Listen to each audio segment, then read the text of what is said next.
Telespettatori di 7 Gold, bentrovati con una nuova puntata di Penalty, come al solito l'appuntamento dedicato al calcio dilettantistico siciliano, dal campionato di prima categoria sino al campionato di Serie D.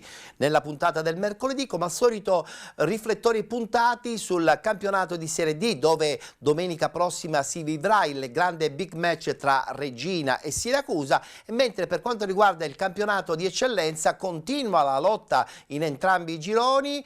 Su tutti certamente in attesa degli scontri diretti campeggia un Athletic Club Palermo che è la vera e propria antagonista di una rivale importante qual è appunto il Città di Gela. Allora parliamo di eccellenza, ma non soltanto, con il nostro ospite di questa puntata di Penalty che andiamo subito a presentare, Corrado Butolo. Ciao mister, ben trovato. Intanto complimenti, perché questa Parmonval è lì, campionato difficilissimo, un girone A impegnativo, ma voi tra alti e bassi, ma da un paio di settimane, certamente in maniera molto positiva, siete parte attiva di questo girone A. È andata male domenica con il Lascari Cefalù, no? Potevate forse sperare di portare punti importanti per la vostra classifica, nel frattempo sono già partite anche le immagini di questa sconfitta un po' inaspettata nel vostro cammino. Siamo una squadra giovane, quindi ci può stare. Certo, una batosta del genere, io ragazzi l'avevo detto perché avevo visto alcune immagini dell'Ascari, anche nella partita, soprattutto col Castellammare che ha perso in casa per 1-0, avevo visto una squadra abbastanza viva. Però devo dirti che ci siamo arrivati... Anche stanchi del recupero, sì, no? Mercoledì è stata una partita molto pesante in un campo, diciamo, quasi al limite, dove però avete ottenuto delle belle soddisfazioni, perché avete giocato una partita tiratissima con l'Unitas Sciacca, la terza forza di questo girone. Hai detto bene, abbiamo fatto veramente una grande partita e lì sicuramente abbiamo dato tanto, però ci siamo arrivati, io non parlo mai degli assenti, però ci siamo arrivati veramente con parecchi assenti, soprattutto nei ruoli cardini, vedi a centrocampo con Rappa, dietro mi sono mancati due difensori che, insomma, che sono, tra cui uno l'argentino, diciamo, che è quello che dà una mano anche ai giovani, quindi la squadra era un po' inesperta, sì. Loro ci hanno creduto subito, si hanno messo subito alle corde e lì, insomma, devo dare merito diciamo all'Ascari. Che quello che inaspettatamente avete raccolto con la squadra dello Sciacca un po' l'avete perso, smarrito anche proprio per queste situazioni contro il Lascari Cefalù, ultima in classifica tra l'altro. Sì, però devo dire che noi comunque, appunto, perché siamo una squadra giovane, abbiamo bisogno di giocare sempre ad alta intensità, perché non essendo una squadra esperta non riusciamo a gestire una partita, magari là si arriva un po' stanchi, allora si gestisce in maniera diversa. Noi abbiamo bisogno di giocare a certi ritmi, quando non lo facciamo subiamo e diventiamo anche bruttini e quindi la sconfitta magari agli occhi degli altri può sembrare inaspettata e clamorosa, anche effettivamente. Abbiamo preso una bella batosta, però, ripeto, noi per fare certe prestazioni dobbiamo stare bene e dobbiamo essere tutti. In questi 2 mesi siamo stati pochi e quindi abbiamo tirato troppo la corda e col doppio turno infrasettimanale l'abbiamo pagato. Una cosa è certa, il campionato non è ancora finito, mancano volendo pochi punti per quello che è il vostro obiettivo, cioè la salvezza, no? Sì, no, ma noi non possiamo, ripeto, noi siamo partiti... È giusto ricordarlo, che abbiamo dovuto rinunciare anche al turno di Coppa, abbiamo fatto solo la partita in casa. Sì, è vero, avete rinunciato al primo turno. Perché abbiamo avuto delle difficoltà di partenza e quindi addirittura si rischiava anche. E invece poi per fortuna le cose sono rientrate. Poi devo dire la società si è compattata, abbiamo avuto la fortuna di prendere dei ragazzi su cui abbiamo creduto, su cui ho creduto, perché ho parecchi 2005, 2007, 2004. Squadra giovanissima. E questo sta pagando, mancano, come hai detto tu, pochi punti e poi avremo quella serenità per affrontare il resto delle partite. E giocarvi tutte le partite con la tranquillità che un po' deve essere anche la caratteristica dei dilettanti, no? Che spesso e volentieri viene dimenticata. Allora, noi partiamo con il campionato di Serie D che so che stai seguendo, poi mi dirai come andrà a finire questo big match, tra poco ne parliamo. Pertanto apriamo ufficialmente il campionato nazionale dilettanti.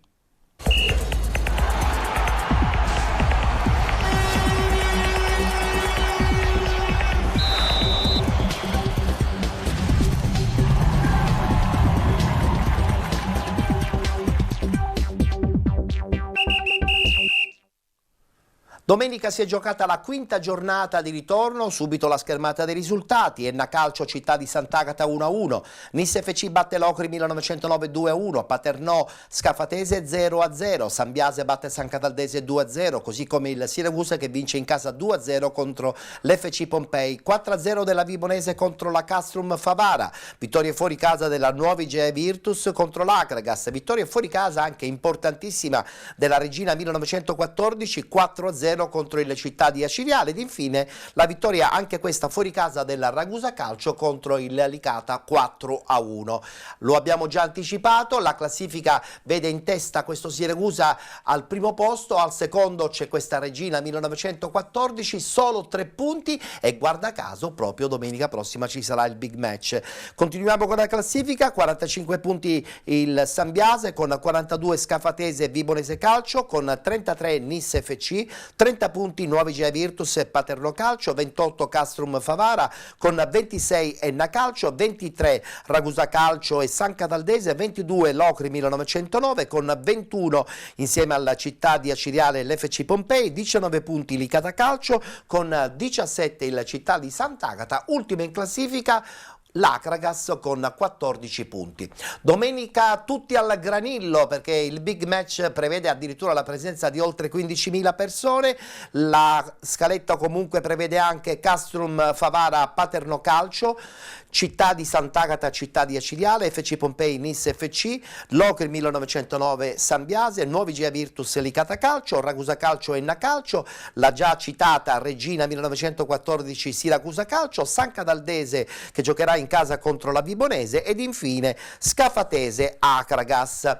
Sarà certamente una partita molto importante quella del granillo, ma non voglio parlare intanto del big match della Serie D di domenica prossima, ma voglio iniziare, ahimè, parlando della squadra dell'Enna che troppi pareggi purtroppo in Serie D non rendono effettivamente il valore di questa squadra che comunque è a metà classifica. Secondo te è una stagione comunque positiva, mentre invece non lo è per il Città di Sant'Agata che sì, ha fatto adesso una buona campagna acquisti in questa ultima settimana, però è anche vero che i punti anche per il Città di Sant'Agata da recuperare sono tantissimi.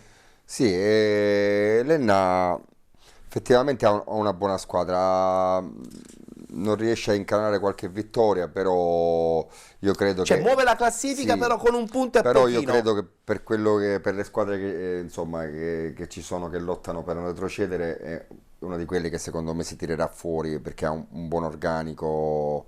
E quindi più difficoltà dunque il Città di Sant'Agata, sì, secondo te? Anche se come hai detto tu ha incanato, ha messo una rosa adesso a disposizione di Mister Ferraro con questi 6 nuovi acquisti, quindi credo che avranno, insomma, stanno cercando in tutti i modi di tirarsi fuori. Però sai, recuperare tanti punti soprattutto nel girone di ritorno è sempre molto difficile. È difficile, questo sì, però perché sono tante squadre, però basta, essendo comunque una classifica corta, basta sì, incanalare qualche vittoria, un paio sì, di vittorie consecutive e ti puoi comunque rianimi anche la tifoseria, l'ambiente, la società. Il Pompei che fatica perché era partito con altri obiettivi. Assolutamente. Sono andati via molti giocatori di spessore. Il Locri che anche se a Caltanissetta ho visto che ha fatto una buona gara. Bellissima partita, l'ha detta anche da parte dei nisseni. Sì. E quindi è ancora tutto aperto, diciamo, sì, anche se chiaramente soprattutto chi sta nella zona bassa a fatica deve recuperare molti punti. Per me quello che sta facendo qualcosa di importante, visto l'organico a disposizione, è Pietro Infantino con la Castrum, ha ragione. Ci guardiamo per intanto questo pareggio 1-1 dell'Enna Calcio proprio contro il Città di Sant'Agata.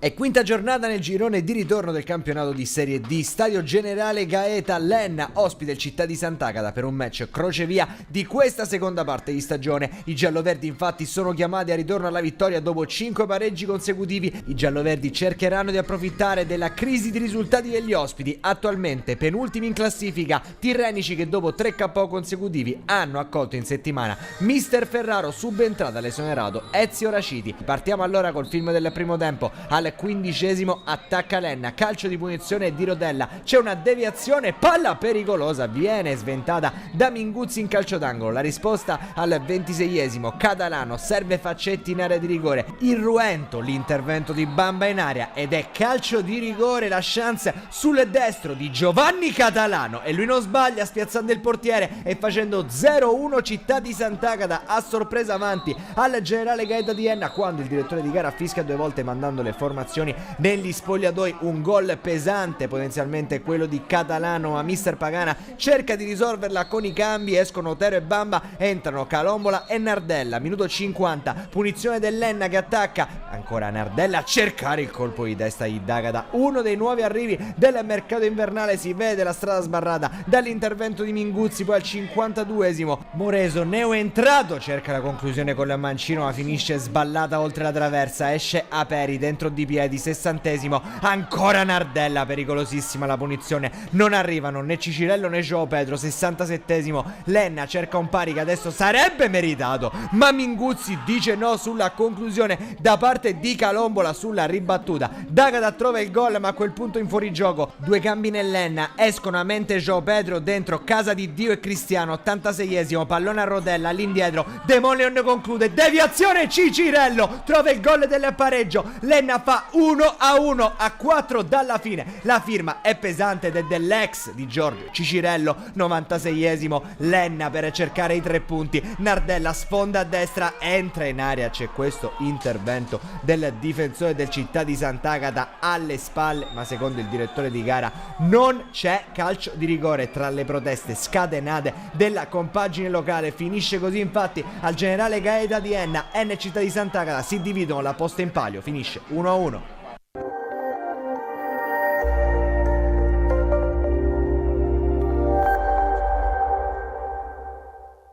Pareggio dunque tra Enna e Città di Sant'Agata, mentre invece una bella vittoria della Nissa, la squadra di Campanella si rilancia ancora ulteriormente in classifica. Certo, è un po' difficile recuperare le posizioni nei playoff, però la continuità diventa secondo me l'obiettivo a questo punto di questa società. Sei d'accordo, Corrado? Assolutamente sì, perché devo dirti che 2 settimane fa sono stato a vedere Nissa Sambiase. Bella partita, Ospite, tra l'altro. Siamo stati ospiti insieme all'avvocato Castronovo, sì. Di Tamaio, ospite della società, un'ottima accoglienza, e devo dire ho conosciuto il presidente, il figlio, Luca Giovannone, ho conosciuto anche il figlio, un ragazzo veramente in gamba. E ho visto veramente, credimi, ci sono tutti i presupposti per diventare una grande società. Una persona ambiziosa, e io sono convinto che questo percorso che sta facendo adesso, il prossimo anno la Nissa sarà protagonista in Serie D. È vero. Per intanto questa vittoria importante contro il Locri ha permesso alla squadra di Campanella comunque di avvicinarsi un po' alla zona playoff, però io proprio in questi giorni ho sentito Giovanni Campanella, è già contento comunque di stare lì in un contesto importante, in una società in grande crescita. Certo, se arrivano i playoff non si tireranno indietro, però sanno che tutto questo fa parte di un percorso di crescita globale della società. Da centrocampo, allora io da centrocampo in su la Nissa ha veramente una grande squadra. Dietro poi c'è questo Diaz che fa gol in dietro qualsiasi maniera, un po' meno, soffrono parecchio, però ci può stare, però dal centrocampo in molto su. Pensiamo che Samaché gioca pochissimo, giocherebbe in qualsiasi altra società. Beh, è anche vero che, come ho detto poc'anzi, c'è questo Diaz che in questo momento vede la porta in qualsiasi posizione, giocatore straordinario, di grande caratura, e anche Bonanno, devo dire, è stato con Sambiase, è stato il portiere che ha fatto 2 miracoli, ha fatto il miracolo dell'anno. Per adesso il ragazzo non trova il gol, però anche Bonanno è vero. Guardiamoci gli highlights. La vittoria 2-1 proprio della Nissa FC contro il Locri 1909.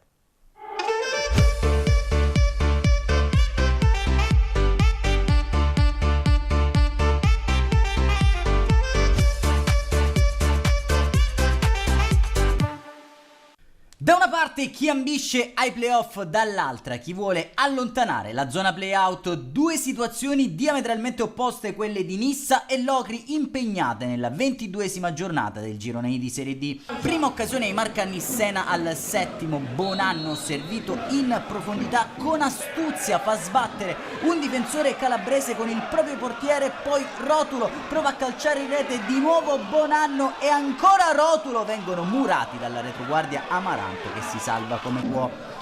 Inizio pimpante per la compagine di Mister Campanella, piazzato da distanza proibitiva di Agnello che va sulla barriera, attento Lauritano a spingere con i guantoni. Battono un colpo anche gli ospiti con Zucco e lavora un buon pallone per un compagno, va con il mancino a giro, alto di poco, sulla porta difesa da Cassano. Ancora un brivido per Cassano, poco dopo la mezz'ora mancino deviato di Ficara che per poco non beffa il numero 22 giallorosso. Padroni di casa che tornano a pungere in avanti, suolata di Bonanno per Agnello che va in porta di prima intenzione, attento Lauritano ad alzare in corner. Ospiti che rispondono colpo su colpo, si accende Leveque che si esibisce in uno slalom gigante a centrocampo saltando avversari come fossero birilli, concluso da un destro che avrebbe meritato una tua fortuna. Nissa che ha l'occasione di portarsi in vantaggio sul finire di frazione, sventagliata parabolica all'indirizzo di Dall'Oro che mette in mezzo trovando una sfortunata deviazione, un difensore ospite tutto fermo perché il pallone ha varcato la linea di fondo campo, resta qualche dubbio al nostro rallenti. Gara gradevole al Tomaselli Caltanissetta senza soluzioni, continuità, scarico a rimorchio di Reis per Simonetto che prova la gran bordata trovando l'intervento plastico da parte di Cassano. Primo cambio intanto per Mister Campanella dentro Maltese per Dall'Oro costretto ad alzare bandiera bianca per infortunio. Tutt'altro che arrendevole il Logri che ci prova ancora con Ficara, respinta di Cassano sui piedi di Simonetta, provvidenziale però la chiusura di Bruno. Massimo sforzo profuso dai calabresi, cross pennellato di Ficara per l'incornata di Reis al lato di un soffio. Nissa rinvigorita dai cambi, ottima trama offensiva imbastita direttamente al rinvio lungo di Cassano, scarico di Diaz per Maltese che allarga da Tumminelli, filtrante per Samaghe che si avvita trovando i pronti riflessi di Lauritano. Al 72esimo proiezione offensiva di Natale che si sovrappone a Tumminelli, cross sul primo palo per Diaz che ci prova di tappo, ancora attento Lauritano. Sul ribaltamento di fronte, sgasata di Leveque sull'auto mancino che prende il fondo, Cassano chiude in corner. Dagli sviluppi del calcio d'angolo che ne segue, Torre sul secondo palo di Kremenovic per il tapin del subentrato Pivicella che spinge in rete il pallone dello 0-1. Locri in vantaggio a Caltanissetta, Nissa che non si scompone e trova la via del pari 4 minuti più tardi, un'azione perimetrale, mancino di Maltese deviato da Diaz, forse in posizione di offside sui piedi di Agnello, glaciale ad aprire il piattone freddando Lauritano, ristabilita la parità del punteggio al Marco Tomaselli. Bianco scudati che ora ci credono, vogliono portare a casa i 3 punti, cross pennellato al mancino educato di Maltese per la testa di Diaz che da pochi passi fallisce il colpo del sorpasso. Quarto minuto di recupero, sventagliata parabolica di Maltese per Tumminelli che mette giù la sfera, abbattuto al suo ingresso in area ad aprile. Calcio di rigore per la Nissa, sarà questa l'ultima emozione di questa sfida dal dischetto. Il Tato Diaz è una sentenza, spiazzato Lauritano, sigla la sua 11ª marcatura stagionale diventando il nuovo vice capocannoniere del girone I di Serie D. Tripudio al Marco Tomaselli, la Nissa sale al 6° posto in classifica. Recrimina invece il Logri, rimasto invischiato nelle zone basse di classifica, e appuntamento come al solito alla prossima.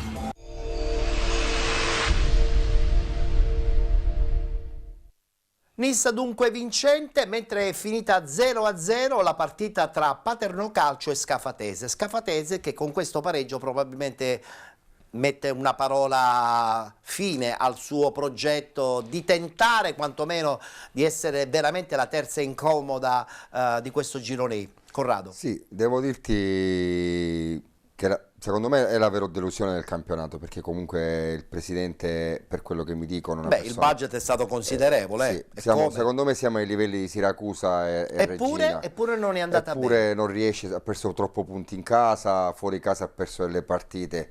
Certo. È vero che Paternò è sempre un campo difficile, però è una squadra che vuole lottare, perdi tutti questi punti. Devi andare a Paternò e vincere la partita. Però domenica ha un turno favorevole, ahimè, con l'Akragas che in questo momento non attraverso, insomma, non è un'isola felice, quindi potrebbe anche approfittarsi di ma sai, tanti scontri però diretti, i scontri diretti, secondo me, come hai detto tu, è insomma, sarà un testa a testa fra Reggina e Siracusa. È vero.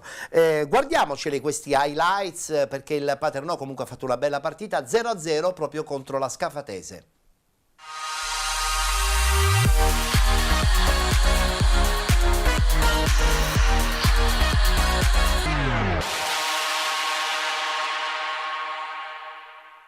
Lo stadio Falcone Borsellino di Paternò si conferma campo difficile per le grandi del girone I di Serie D. La Scafatese, quarta forza in classifica, non va oltre lo 0-0. Via al racconto della sfida che vede la formazione ospite pericolosa al 10° minuto con lo scambio tra Vacca e Chiariello, con la conclusione di quest'ultimo che trova una super risposta di un Marino provvidenziale che evita il vantaggio della Scafatese. La reazione del Paternò arriva al 32° quando Asero, servito da Luis Enrique, dà uno sguardo in mezzo dove arriva Guida che non trova lo specchio della porta. Il numero 27 era però in posizione irregolare. Al 37° altra opportunità per la Scafatese, cross di Iannone su cui non arriva nessuna maglia gialla. Al 16° allontana male la difesa della Scafatese, Francia conclude, deviazione che concede calcio d'angolo. La Scafatese risponde un minuto dopo con Colley che prolunga su Palmieri. Il numero 27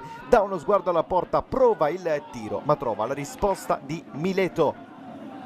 È una gara equilibrata con nessuna delle difese che concede errori e cali di concentrazione. Al 29° prolunga Neia per Vacca che sfiora l'Eurogol con Porcaro che protestava per una trattenuta di troppo da parte dell'attaccante in maglia scafatese. 5 minuti più tardi la squadra del tecnico Azzori troverebbe la rete del vantaggio con Gaiardi che prolunga da Foggia. Il numero 9 serve il 19 Colley per il gol dell'1-0, ma il direttore di gara Gallorini della sezione di Arezzo con l'ausilio del suo assistente ravvisa posizione irregolare. Gara che si conclude con l'azione forse più pericolosa dell'intera sfida del Paternò. Retucci non trova né la porta né Angelo Guida che aveva di fronte a sé un avversario. Il direttore di gara poi ammonisce Asero nella stessa azione, ammonizione pesante dato che salterà il prossimo turno di campionato. A fine gara il solito cerchio dei rossazzurri che salgono a quota 30 punti in classifica e il saluto ai propri tifosi in vista della prossima partita contro la Castrum Favara.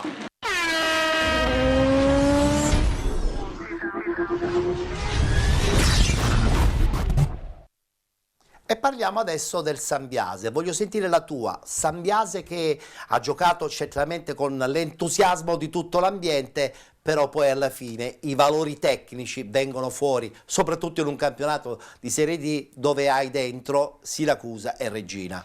Sì, come ti ho detto, ho assistito di presenza a Nissa Sambiase e devo dirti che è veramente una bella squadra, molto quadrata, una squadra che poi votata all'attacco, è vero, lasciava propositiva, continuamente esatto, propositiva. Perché comunque per quello che, insomma, per quanto l'ho seguita, perché è una bella realtà, una società che ha solida, un bel progetto, ha confermato l'intelaiatura del campionato precedente, sì, veniva dall'eccellenza, quindi sì, una squadra che è andata a Caltanissetta per andare a vincere. Però la prossima stagione non è più sorpresa e quindi certo, deve pensare di cambiare il ritmo. Una bella mentalità e una bella realtà, e questa già è una cosa bisogna buona. fargli i complimenti.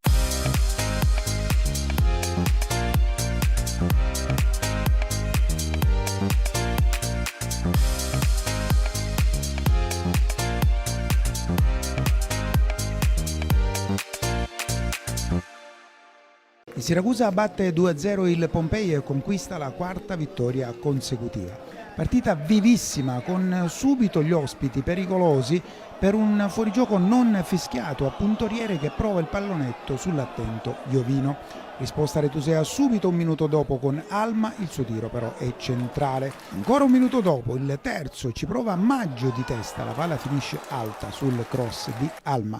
Al nono il Siracusa la sblocca, punizione di Alma che finisce contro la barriera, recupera Russotto che mette in mezzo dove trova Palermo tutto solo che batte D'Agostini, seconda rete stagionale per il centrocampista aretuseo.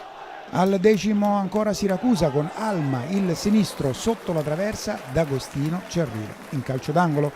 Al 23esimo da Russotto a Candiano, destro finisce di poco alto. Errore di Baldan al 26esimo, e questa è una notizia, con Feito che si invola su Iovino, bravissimo ad uscire e ad evitare il gol. Ultima azione del primo tempo ancora degli Aretusei, con Alma che al 46esimo di testa supera D'Agostino, ma Russotto accompagna in rete il pallone facendo invalidare la rete per fuorigioco. Nella ripresa subito Lumia per Iovino, uscito precauzionalmente. All'8° Puzzone per Maggio, colpo di testa che finisce sull'esterno della rete dando l'illusione ottica del gol. Ma un minuto dopo il Siracusa raddoppia. Di Grazia mette in mezzo per Maggio, che fa da sponda a Russotto, che riesce a superare il portiere ospite e a depositare il pallone nella porta sguarnita. Clamoroso al 16esimo, Maggio tira a colpo sicuro, netto fallo di mani che non viene segnalato, e allora Maggio ci prova e spalla la porta con un sinistro all'incrocio, ci arriva il portiere ospite D'Agostino e mette in calcio d'angolo. 32esimo, Russotto, Di Grazia, Sarao con un destro che viene messo in angolo dal portiere. Ancora Russotto al 40esimo, il cross, stavolta a non arrivarci è Sarao, D'Agostino mette sul palo. Non succede più nulla nei minuti di recupero, il Siracusa resta in testa alla classifica con 3 punti di vantaggio sulla Reggina, che ha travolto la Cireale in trasferta. Domenica prossima partitissima al Granillo, Reggina-Siracusa.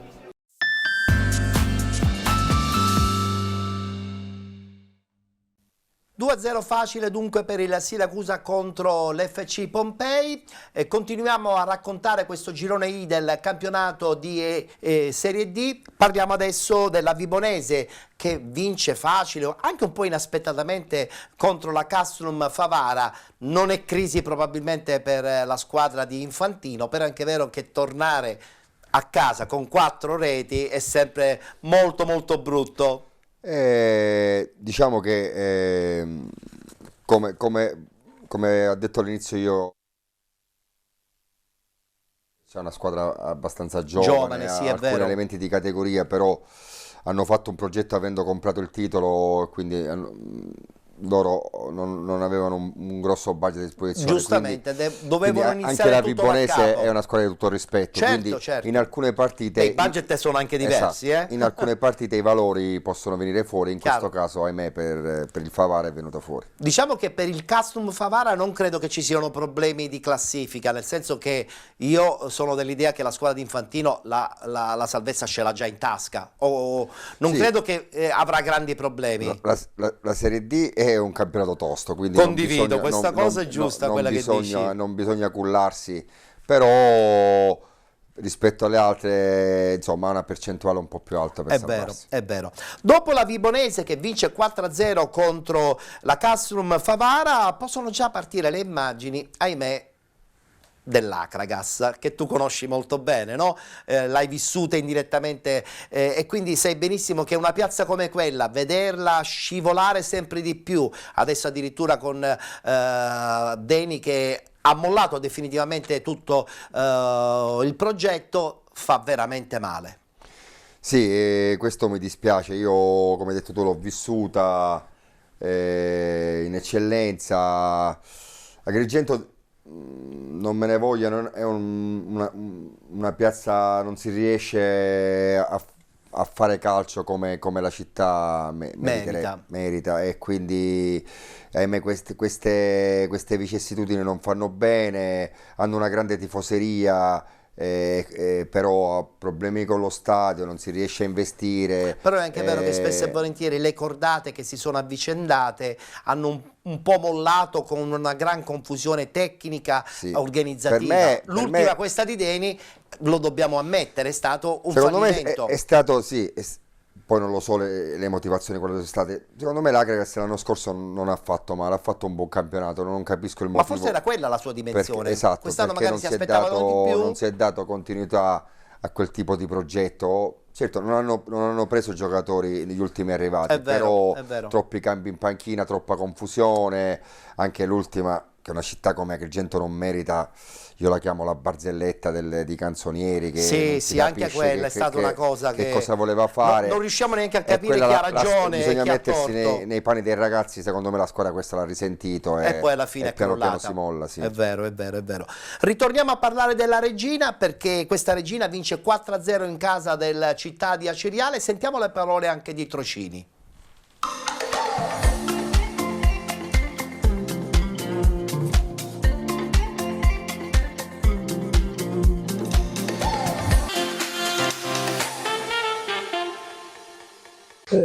Sì, è stata una grande partita, veramente complimenti ai ragazzi perché sono stati perfetti. Le ultime settimane ci hanno evidenziato un'altra grossa qualità di questa squadra, che è quella dell'essere combattenti anche in situazioni ambientali e di manto erboso non perfette, perché si sono adattati alla grandissima a queste difficoltà e hanno tirato fuori, ripeto, un altro lato fondamentale per una squadra come la nostra che vuole vincere, che è quello di saper soffrire, saper combattere, di essere anche operaia. Questa è una grandissima qualità. Sono stati veramente bravi perché loro avevano comunque Romano, Mokulu, sono giocatori importanti per la categoria e si sono disimpegnati benissimo tutti quanti. C'è un grosso lavoro dietro, il Elden è una squadra forte. Questo è evidente, noi siamo forti e adesso lo dimostriamo con una certa continuità, perché al di là del risultato, le prestazioni oramai da diverso tempo sono di altissimo livello. Non si ottiene un filotto del genere senza le prestazioni dietro, senza una squadra, senza un gruppo. Mi riempie di gioia vedere chi entra a sputar sangue tale e quale gli altri, e mi riempie di gioia vedere chi non entra, sta in panchina, soffrire tanto quanto quelli che giocano. Quindi questa per me è la cosa più importante. È importante che la città aiuti questi ragazzi e questa squadra, ci aspettiamo tantissimo. Io spero veramente che la città ci spinga a continuare ad andare più forte ancora. La Siracusa è una squadra forte, una squadra costruita per vincere, sono 2 anni che investe tantissimo, quindi vorranno vincere come noi del resto. Però noi stiamo bene, noi siamo forti, siamo in fiducia, la città sta spingendo, sta crescendo l'entusiasmo, noi siamo convinti di poter fare una grossa partita anche domenica.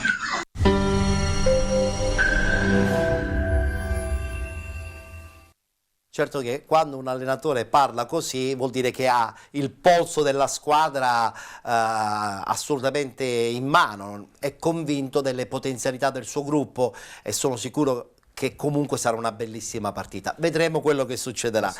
Attenderemo con ansia questo incontro al Granillo, sperando che lo sport trionfi su tutto, perché so che ci saranno tantissimi tifosi del Siracusa, così come saranno tantissimi quelli della Regina. L'importante, e non dobbiamo mai dimenticarlo, è solo una partita di calcio. Punto. E chiudiamo il discorso riguardante il campionato di Serie D, parliamo del Licata che ahimè non riesce più a risollevarsi. Una sconfitta addirittura in casa contro una diretta concorrente per questa salvezza, che a questo punto è un po' difficilotta. Ahimè, per il Licata sembra una stagione abbastanza complicata, anche lì aver cambiato allenatore per far ritornare poi di nuovo Romano, insomma, non si è neanche non è stata una capito scelta, perché sì. tutto questo. Bisogna chiedere a loro questo, certo, però questo poi ti complica le cose e ti può segnare una stagione. Mi auguro per il Licata che non sia così, però ahimè sta pagando secondo me. Però è anche vero che tutte le partite che gioca, soprattutto in casa, è una squadra viva, nel senso che comunque Romano, corre, va su ogni take, va bene sulle le seconde squadre le fa palle, giocare però, bene, insomma è una squadra, però quando sei fuori con troppi punti, quando poi perdi anche un po' di fiducia, e questo la puoi pure pagare. Infatti. La vittoria della Ragusa va comunque dato merito alla squadra ragusana, che con questa vittoria risolleva la sua classifica e secondo me insomma ha buone possibilità a questo punto di tirarsi fuori da una classifica che in questo momento certamente non è positiva, volendo neanche per la squadra ragusana. Rientriamo per congedarci per questa prima parte della nostra trasmissione, adesso c'è la pubblicità e poi subito dopo parleremo dei 2 gironi del campionato di eccellenza.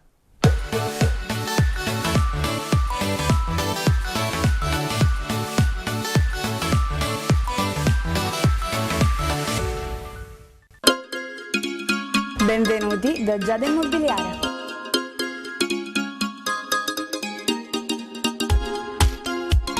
La professionalità come punto di partenza, la qualità dei servizi come riferimento essenziale. Tutto questo è Giada Immobiliare di Giuseppe D'Antoni.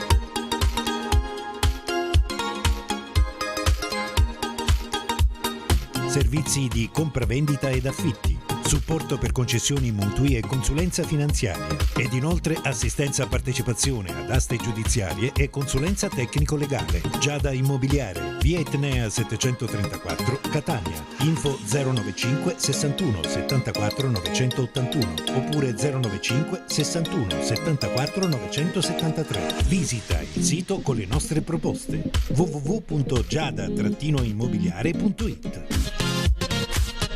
Giada Immobiliare, insieme a te per comprare e vendere. Stagione numero 14 di Penalty 24-25. Vi aspetto anche ai Penalty Awards 2025. Sarà la 12ª edizione. Appuntamento con il meglio del calcio dilettantistico siciliano. Da non perdere.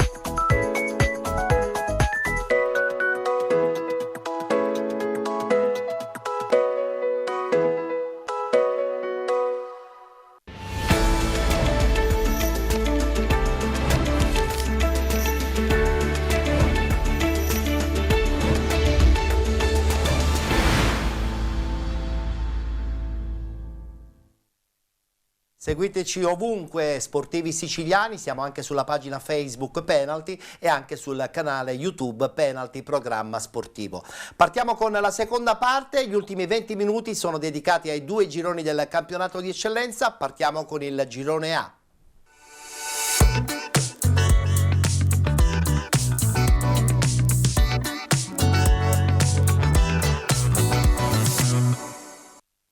Quinta giornata di ritorno, subito la schermata dei risultati. Unitas Sciacca batte Accademia Trapani 3-1, Casteldaccia Don Carlo Misilmeri 0-0, pareggio tra Città di Gela e San Giorgio Piana, vittoria del Città di San Vitolo Capo 1-0 contro il Folgore Castelvetrano, 4-1 dell'Ascari Cefalù contro la Parmonval, vittoria fuori casa dell'Athletic Club Palermo contro il Marsala 1912 ed infine vittoria anche fuori casa della Super Giovane Castelbuono e del Castellammare contro il Partinico Audace. La classifica è sempre quella, con l'Athletic Club Palermo che comanda con 50 punti, 46 Città di Gela, 39 Unitas Sciacca, 32 San Giorgio Piana, 31 Don Carlo Misilmeri, con 29 Castellammare e Marsala 1972, 27 punti la Parmonval, con 26 Accademia Trapani, 22 Super Giovane Castelbuono, con 21 Folgore Castelvetrano e Partinico Audace, 20 punti per il Casteldaccia, con 19 Città di San Vitolo Capo, 17 Oratorio San Ciro e San Giorgio, chiude la classifica il Lascari Cefalù con 9 punti. Possono già partire le immagini del mezzo suicidio in casa del Gela che comunque bravura anche del San Giorgio Piana, pareggia 2-2 ed allunga purtroppo la distanza contro l'Athletic Club Palermo. Si aspettava di arrivare al big match solamente con 3 punti di distacco, adesso i punti sono 4 e certamente un po' di nervosismo potrebbe creare un po' di disequilibrio all'interno di questo girone.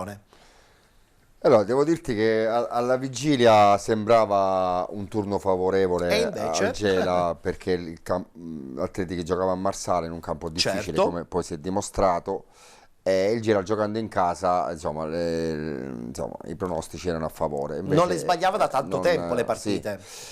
Però quando sei costretto a inseguire, insomma, poi devo dire che il San Giorgio Piano è una buona squadra. Tu le conosci, sono nel tuo girone, giustamente. È una buona squadra che non molla mai, una squadra abbastanza tosta, dove poi nelle ripartenze, infatti ahimè mi è stranizzato che una squadra esperta come il Gela subisse il gol del pareggio con una ripartenza. No, ma già ne aveva subite altre e anche con il ha un po' sottovalutato, anche con il Misilmeri ha vinto alla fine, e aveva subito anche un paio di ripartenze, però come ti dicevo, quando sei costretto a vincere, a inseguire, lì è può sempre succedere. più difficile. E quindi i 4 punti sono tanti, però ancora ci sono tante ancora partite. tutto aperto. Infatti, voltando pagine, guardiamo le immagini della vittoria fuori casa dell'Athletic Club Palermo, come hai detto bene tu, nel campo difficile del Marsala.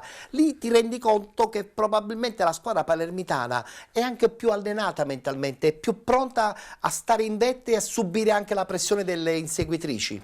Dobbiamo dare merito dalla prima giornata che è in testa alla classifica. Ci sarà pure un motivo, no? Ci sarà pure un motivo, quindi avere 4 punti di stacco nei confronti del Gela e non avere perso neanche una partita, come hai detto tu, un motivo ci sarà. E il motivo è quello che è una squadra abbastanza attrezzata, dove ha investito su tutto. Non in ultimo, mesi fa ha investito su un preparatore atletico che era di Caratura, che è Marco Anastasi, dove ha lavorato sempre nei professionisti.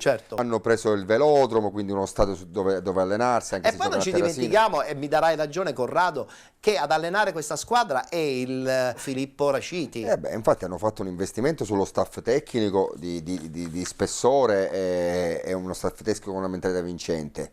Poi il mister è stato bravo a farsi prendere un gruppo di giocatori che lui già conosce. Avuto. Poi hanno messo a disposizione Crivello, Mazzotta, giocatori che hanno cavalcato campi e società professionistiche, quindi devo dire che comunque anche il Gela è un'ottima squadra, quindi fino alla fine, e come ho detto in precedenti occasioni, io mi auguro che l'Atletico e il Gela vadano tutti e due in Serie D. Certo, che sulla carta potrebbe succedere. Una chiaramente in maniera diretta, l'altra si giocherebbe eventualmente la lotteria dei playoff. Dobbiamo voltare pagine perché dobbiamo subito presentare il girone B.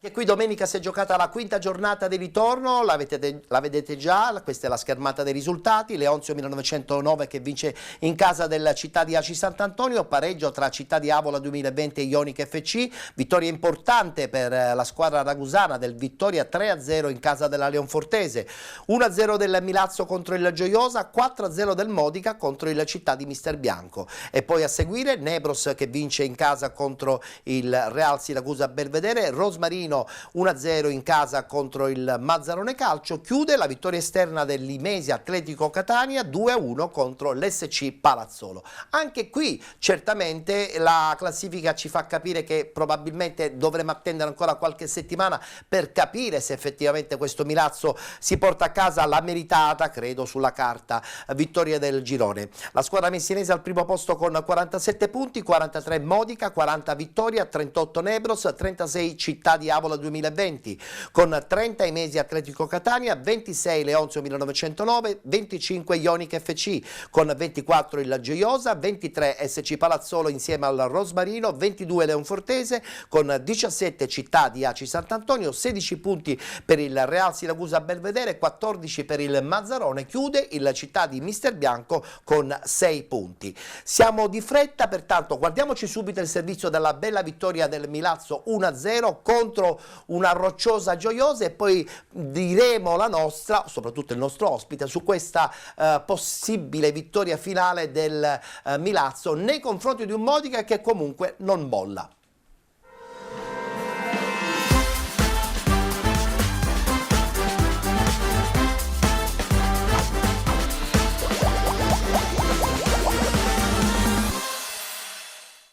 Il Milazzo non concede sconti nemmeno alla Polisportiva Gioiosa, che davanti ai propri tifosi piega per 1-0 grazie al calcio di rigore del solito La Spada, confermandosi capolista solitaria nel girone B di eccellenza. I rossoblù di Angelo Bognanni fanno valere la legge del Marco Salmeri, dove i mamertini rimangono imbattuti, mantenendo inoltre le 4 lunghezze di vantaggio sulla più immediata inseguitrice, il Modica. Davanti a una bella cornice di pubblico il Milazzo troverebbe dopo 8 minuti il vantaggio con La Spada, ma il signor Citraro annulla per un dubbio fuorigioco dell'attaccante rossoblù. I mamertini insistono, al 23esimo il destro in area di Scolaro trova la decisiva respinta dell'ex Paterniti. Locali che poco dopo lamentano anche un possibile rosso diretto all'indirizzo del difensore gioiosano per una trattenuta sulla Spada lanciato a rete, ma il fischietto di Palermo lascia giocare. Nella ripresa è ancora la squadra di casa a provarci. Al 55esimo i mamertini lamentano un tocco di mano in aria sul cross di La Spada. Anche in questo caso però il direttore di gara dice di no.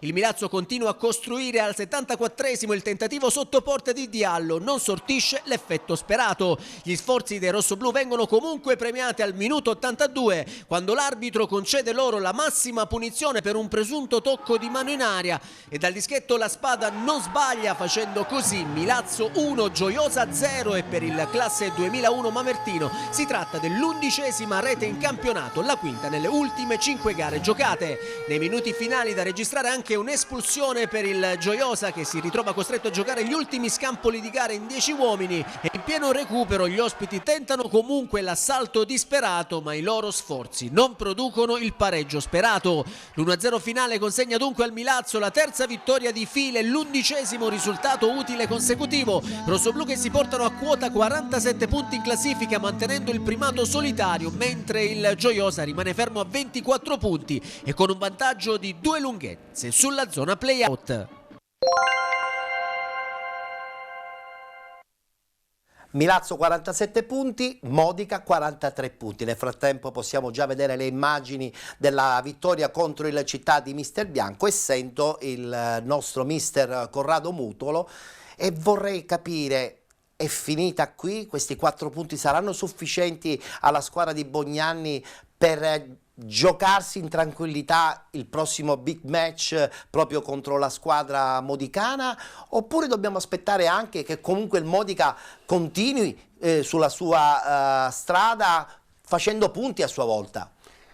4 punti non sono pochi, in questo momento non sono, con lo scontro diretto non sono neanche tanti, però credo che potrebbe avere il turno favorevole domenica, sì, perché il Modica gioca contro l'Imesi, telecamere spente, gioca contro l'Imesi, che col cambio allenatore sembra vuole tentare quest'ultima carta dei playoff, anche se è molto difficile. Quindi, però se il Modica dovesse vincere a Catania, allora lì il big match diventerebbe ancora più. È un Modica che può vincere contro l'Imesi e quindi continuare a sperare nell'agganciare il Milazzo? Per la squadra che ha e per le ambizioni che dichiara. Io ieri ho letto l'intervista del DS Pitino. Sì. Insomma, è una società ambiziosa che vuole arrivare in alto, quindi farà tutto il modo possibile per andare a vincere. Ma secondo te questo Milazzo è un Milazzo pronto eventualmente per affrontare una potenziale categoria qual è la Serie D la prossima stagione? Perché abbiamo visto intanto la struttura del campo cade a pezzi, terreno di gioco impossibile. Poi è anche vero che in Serie D bisogna fare parecchi investimenti, e quest'anno lo stesso Milazzo ha sottolineato che con un piccolo budget sono al primo posto. Sì, loro sono partiti per fare un campionato tranquillo, e infatti non hanno fatto grandi investimenti, però come in tutti i campionati poi ci sono quelle belle realtà, quelle realtà inaspettate, quelle che non ti aspetti, che certo. non ti aspetti e che vengono fuori, quindi ci hanno creduto, sono lì e stanno dimostrando che ci vogliono andare. Poi è normale, io credo che essendo in testa quasi dall'inizio, praticamente sì, avendo perso poi tra l'altro solo una partita e non avendo mollato, vuol dire che le loro ambizioni diciamo vengono confermate, e credo, come hai detto tu, il campione di Serie D è tutt'altra realtà, gli investimenti sono di tutt'altra realtà, quindi credo che sono consapevoli che poi si dovranno attrezzare. Però io credo che loro cioè rifare dopo tanti anni il derby di Serie D con l'Igea Virtus per loro sarebbe un bel è sogno. una grande cosa anche per la tifoseria. Senti, una battuta sul Vittoria, che ne pensi? È un po' fuori, ormai punto tutto sui playoff. Sì, sulla prossima diretta il Vittoria è anche fuori, però la bella sorpresa è anche la Nebros, devo dire. Sì, è vero, è vero. È in piena zona playoff, e quindi devo dire che i playoff rispetto al girone A, secondo me là si faranno tutte e saranno belle partite, infatti. E poi lo sappiamo, tu sei un allenatore di esperienza, i playoff sono sempre un terno all'otto, è una partita dove può succedere di tutto, anche se giochi spesso e volentieri con il vantaggio magari della classifica.